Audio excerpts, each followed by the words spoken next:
Today we wanted to just talk about just different tools that that you have access to hopefully encourage collaboration amongst your kids. Um, this is definitely going to look different in every grade level, in every classroom, because a lot of it's going to depend on where your kids are with collaboration in general, like how comfortable they are actually doing true collaboration. And again, that looks different right across the different grade levels. And then also how collaboration looks in different subject areas as well. Before we even launch into the tools, we actually want to just talk about collaboration in general, because that is a very heavy topic. And we realized as we were chatting yesterday, like, oh yeah, well, we have all these amazing resources that we actually created for everybody in the POG handbook. So I'm actually going to share my screen so that I can show you just that collaboration piece in the POG handbook. And again, we can share out the link too for that as well in case you don't have it, because there's a lot of great resources that are in there.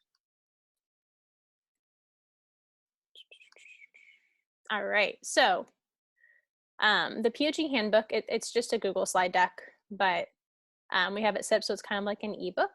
And I am at the collaborative place right now. So again, one of the biggest thing is making sure you understand what actual collaboration is. So when they did this, right, they came up with the definition.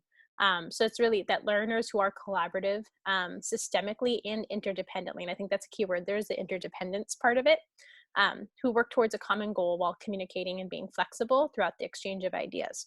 I know for a lot of us, when we think of collaboration, we think maybe you might have some very vivid memories. I know I do. And I know I've seen it with my kids too, where you basically all get like a piece of the puzzle and you go and you do your piece and you all come back at the end and you put your 4 pieces together. You never actually discussed or worked with one another while you worked on your piece.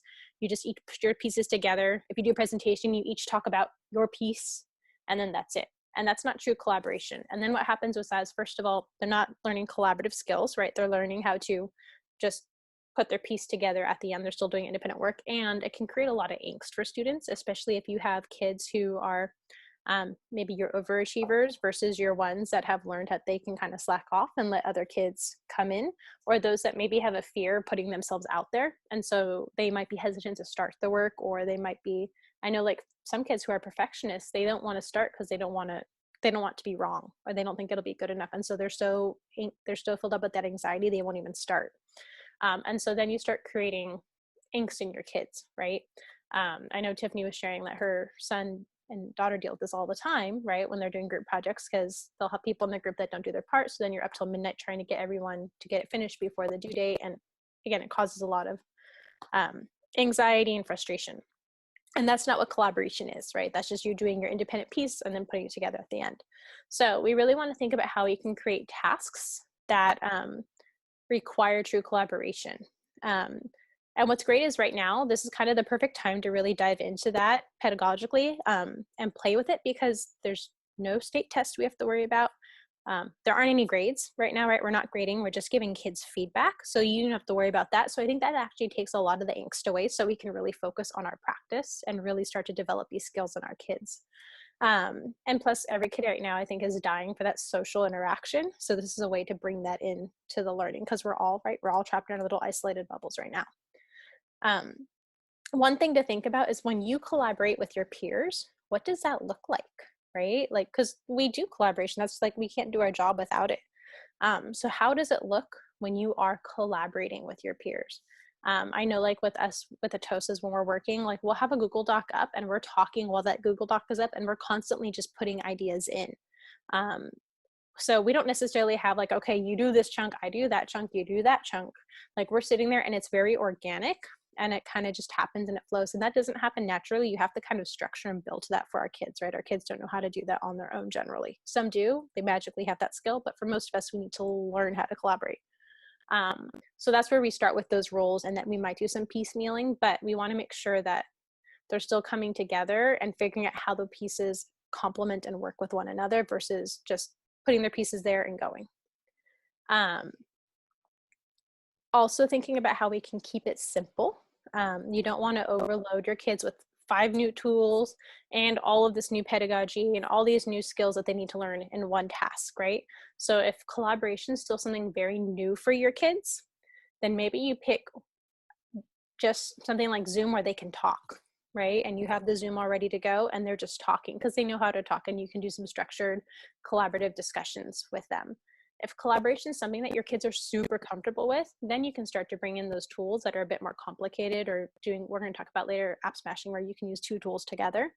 But you don't want to throw them, new pieces they need to learn, plus new tools they need to learn all at once, because that's definitely very overwhelming. And also thinking about, what is your final goal for your kids? Are you really focusing on the process, or are you focusing on the product? Because there's different times to focus on different things. So thinking about kind of what your purpose behind the lesson is, and then kind of designing from there. But again, tons of resources available in the POG handbook, right? So here we have our definition, we have skills to think about, we have our learning targets. So these are really helpful to make sure to kind of guide where you want to go. And again, when we talk about starting small, maybe you start with one learning target, right? You don't need to do all of them. Pick one, start there, work on that. We have some overall strategies, right? So like partner talks, defining roles, creating tasks that actually require collaboration to be successful versus a kid being able to go off and do it on their own. Some looks like, sounds like as well. And then for each grade, we have vocabulary that you can share with your students, sentence frames that you can use. And then we also have a single point rubric that is helpful for your kids. So this is actually a great way, after you do a collaborative task, having them then reflect on it. So maybe if you picked their learning target, I can receive feedback with an open mind. Maybe your first grader shared something that they were working on, and they had to get feedback from another student, and they had to practice on being open minded and not being so in love with what they've created that they can't accept that feedback. And then here they can actually reflect, like, how did you do with that? And have them go on Seesaw, share a quick 10-second video reflecting on how they did. Or you can even use this to give them feedback on the process as well. So, and again, we have these available for all grade spans. So TK2, 3-5 has 2 rubrics, and 6-8 has 2 rubrics as well. And if you click this little arrow on the ebook, it'll take you to a Google Doc that you can make a copy of, of the single point rubric, and do whatever you want with it. Are there questions on the idea of collaboration overall? Or Julie, Tiffany, did I miss anything? No, but I'll just add on a little bit to learning targets. Awesome. Regarding collaboration, it can be a little overwhelming to think about why you don't want to have students collaborating just for the sake of saying you're having students collaborating, obviously. So thinking about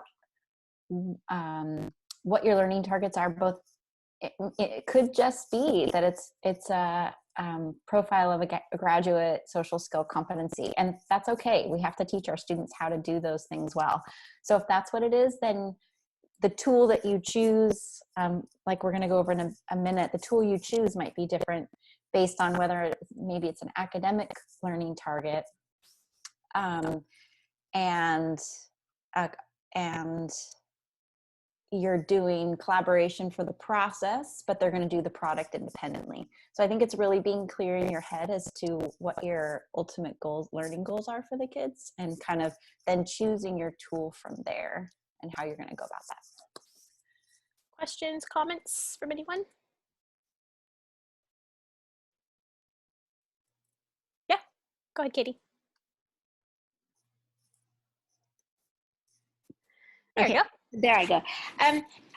This actually doesn't have anything about collaboration, but so when there's a chat going on the side of Zoom, and you leave the meeting, does the chat leave? So like when you're all done with your meeting, the chat, you can download the chat actually before you leave. So yeah, like, so if I want that link that you just sent and I leave the meeting, it's gone? Yes. However, I will send, unless you, so if you're the host of the meeting, you can download the chat, so you can save that. And for me, like what I know, like if someone's hosting a meeting that you want those resources from, then you could ask them to download the chat and send it to you. Okay. Or you can, I've even just done like a copy and then paste into a Google Doc if you just want to copy paste before the meeting's over. Oh, But okay. I will send all these links we're sending to you guys. We make sure to send to you in the recap email. Okay. And if we ever forget you, just let us know and we will send stuff your way. But yeah, in general, like if you're a host, you can download it. And if you're attending, you can always ask someone if you could get a copy of the resources or a copy of the chat transcript from them. Okay. Thank you. Yeah, no problem. Yeah, and that messy looking disastrous link at the top is like a summary page of what we're going to talk about today with some of the ideas. And it also has links to the POG guide and some of the tools. We have some resources that we've linked in too. So, and again, I will send these all out to you guys as well. Yeah. All right.